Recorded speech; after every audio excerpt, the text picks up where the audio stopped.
दोस्तों, आज अपन इस वीडियो में जानेंगे कैसे भारत परमाणु संपन्न देश बना, इसके पीछे की क्या कहानी रही है, उसके बारे में अपन डिटेल से इस वीडियो में चर्चा करेंगे।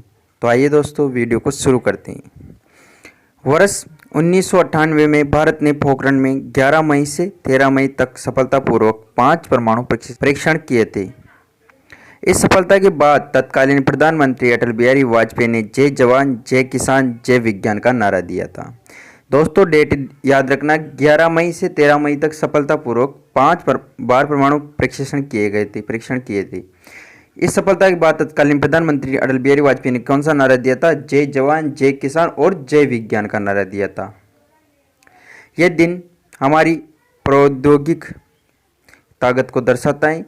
इस दिन भारत अपनी उन्नति स्वदेशी प्रौद्योगिक का परिचय देते हुए दुनिया के ताकतवर देशों के समूह में शामिल हो गया। दोस्तों, क्या हुआ, जो 5 देश थे उनके पास ही परमाणु शक्ति थी, लेकिन 11 मई से 13 मई तक सफलतापूर्वक जो परमाणु परीक्षण किए थे उसके बाद जो भारत ताकतवर देशों में शामिल हो गया था। राजस्थान के जैसलमेर जिले में थार रेगिस्तान में स्थित पोखरण एक प्राचीन विरासत का शहर रहा है। इसके चारों ओर 5 लवणीय चट्टानें हैं। ये स्थल पहली बार सुर्खियों में तब आया जब भारत ने यहाँ श्रृंखलाबद्ध परमाणु परीक्षण 18 मई 1974 को पोखरण में भारत का पहला परमाणु परीक्षण किया। का कोड था ऑपरेशन स्माइलिंग बुद्धा। मतलब दोस्तों, भारत में पहला परमाणु परीक्षण कब किया गया था? 18 मई 1974 को, जब इंदिरा गांधी जी का समय था। उस टाइम को पोखरण, जो जैसलमेर, राजस्थान के जैसलमेर जिले में स्थित एक स्थान है पोखरण, वहाँ भारत ने अपना पहला परमाणु परीक्षण किया था, जिसका कोड क्या था? स्माइलिंग बुद्धा, यानी कि बुद्ध मुस्कुराए। ठीक है, तो लेकिन वो इतना ज़्यादा सक्सेस नहीं हुआ था। हाँ, ये था कि मतलब भारत के पास वो टेक्नोलॉजी है जिससे परमाणु हथियार बनाए जाते हैं, परमाणु बम बनाया जा सकता है। मतलब 1974 में पहला परमाणु परीक्षण किया था भारत ने।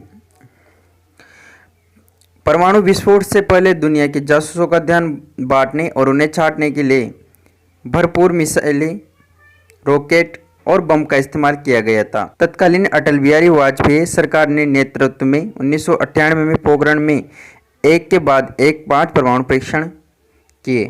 भारत की परमाणु शक्ति का यह प्रदर्शन तब दुनिया को चौंकाने के लिए काफ़ी था, और उसके बाद दुनिया भर में इसको लेकर तीखी प्रतिक्रिया आई।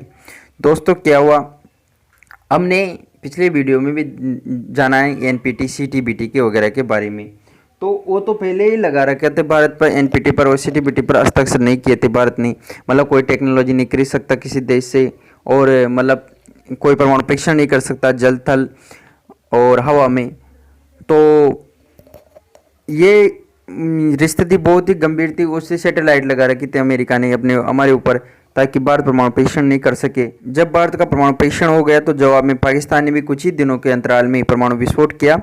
दक्षिण पूर्व एशिया के 2 परस्पर प्रतिद्वंदी देशों में परमाणु शक्ति की होड़ को देखकर संयुक्त राष्ट्र तक को हस्तक्षेप करना पड़ा, और सुरक्षा परिषद में इसके खिलाफ निंदा प्रस्ताव पारित किया गया। हालांकि भारत ने स्पष्ट कहा है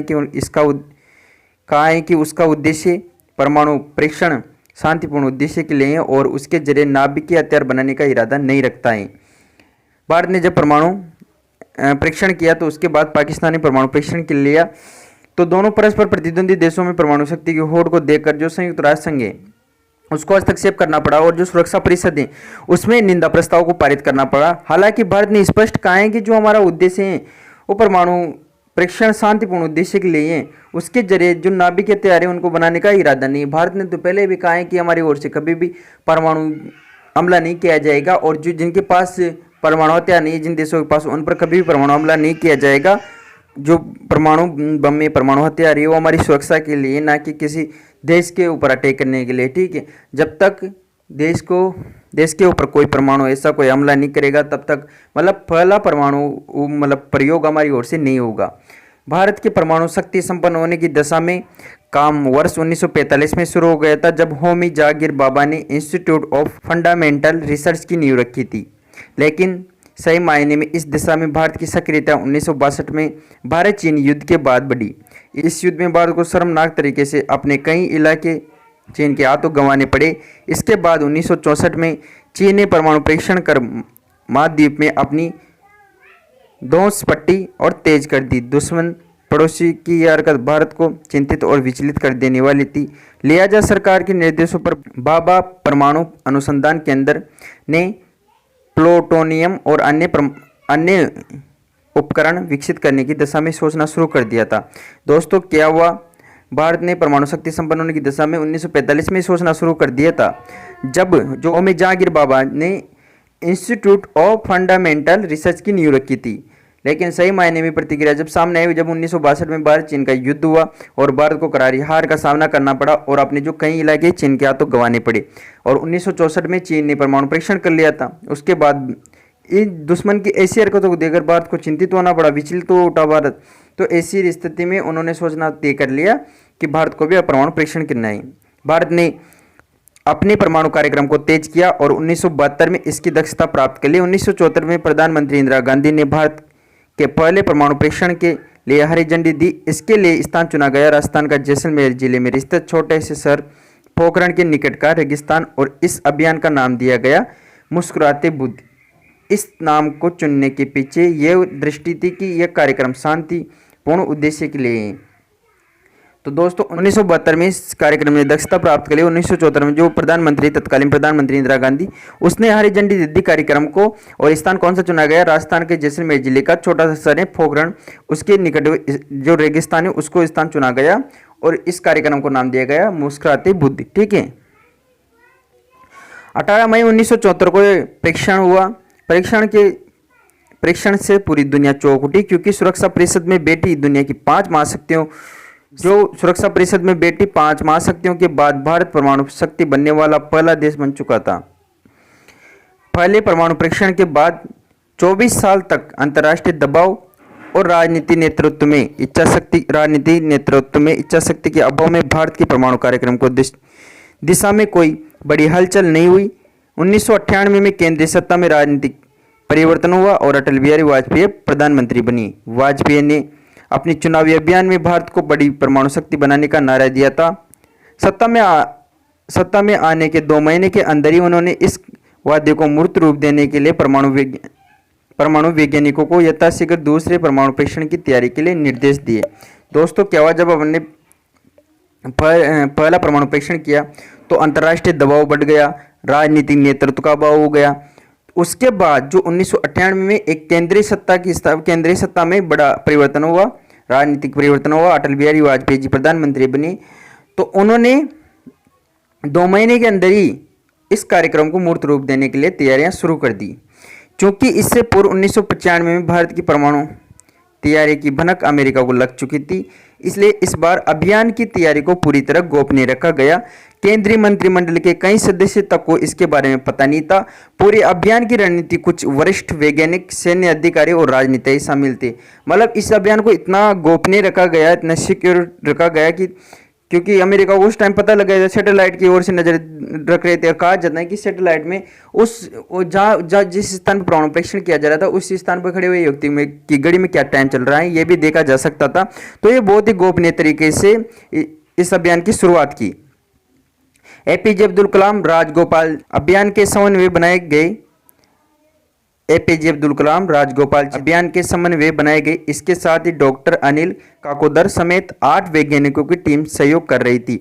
अभियान की जमीनी तैयारी में 58 इंजीनियर रेजिमेंट ने सहयोग किया।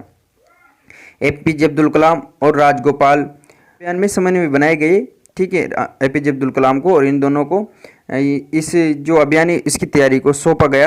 क्योंकि अब भारत की परमाणु दक्षता उच्च स्तरीय हो चुकी थी और दुनिया को ये दिखाने का समय आ गया था कि भारत ताकत को कम नहीं आंका जाए। इसलिए इस अभियान का नाम रखा गया। बाद में 11 मई को इसके बाद भारत में दूसरे परमाणु परीक्षण किए गए। कुल 5 डिवाइस का परमाणु परीक्षण किया गया।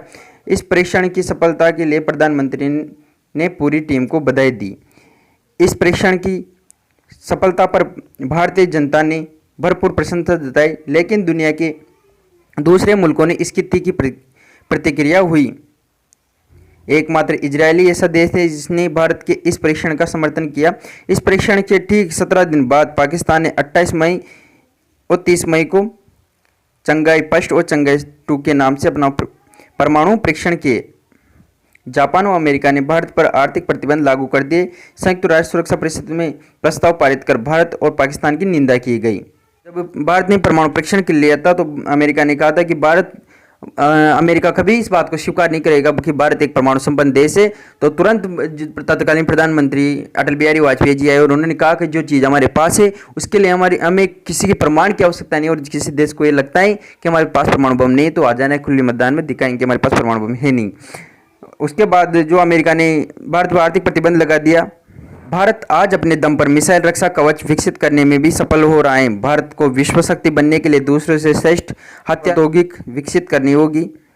अगर सकारात्मक सोच और ठोस रणनीति के साथ हम लगातार अपनी औद्योगिक जरूरतों को पूरा करने की दिशा में आगे कदम बढ़ाएं तो हम शीघ्र ही आत्मनिर्भर हो सकते हैं। अगर हम एक विकसित देश बनने की इच्छा रखते हैं तो आंतरिक और बाह्य चुनौतियों से निपटने के लिए हमें दूरगामी रणनीति बनानी पड़ेगी। हालांकि वाजपेयी जी ने यह कहा है कि हम पहले परमाणु हथियारों का इस्तेमाल नहीं करेंगे जिन देशों के पास परमाणु हथियार नहीं है। भारत उनके खिलाफ इन हथियारों का इस्तेमाल कभी नहीं करेगा। दोस्तों, क्योंकि हमने जो परमाणु बम बनाए हमारी सुरक्षा के लिए, ना कि किसी के ऊपर अटैक करने के लिए। और अटल बिहारी वाजपेयी जी ने उस समय कहा दिया था कि जिन देशों के पास परमाणु हथियार नहीं है भारत उनके खिलाफ इन हथियारों का इस्तेमाल कभी नहीं करेगा। तो इतने बड़े संघर्ष के बाद भारत जो परमाणु संपन्न देश बना, आज प्रमाण की आवश्यकता नहीं है कि हमारे पास परमाणु संपन्न देश है। आज हम हर क्षेत्र में आगे बढ़ रहे हैं। सिर्फ एक दूरगामी सोच लेकर सही रणनीति लेकर आगे बढ़ने की कोशिश कर आगे बढ़ने की ज़रूरत है। हम शीघ्र ही आत्मनिर्भर हो सकते हैं, हमारा देश शीघ्र ही आत्मनिर्भर हो सकता है। ठीक है, तो दोस्तों ये जो परमाणु संपन्न बना भारत, उसके पीछे की हमने कहानी जानी। ठीक है, और इससे भी संबंधित महत्वपूर्ण क्वेश्चन प्रतियोगी परीक्षाओं में पूछे जाते हैं। तो आई होप आपको परमाणु संपन्न कैसे बना भारत, इसके बारे में जो सारी स्टोरी सब कुछ समझ में आया होगा। मिलते हैं नेक्स्ट इन्फॉर्मेशन वीडियो के साथ, तब तक के लिए जय हिंद, वंदे मातरम।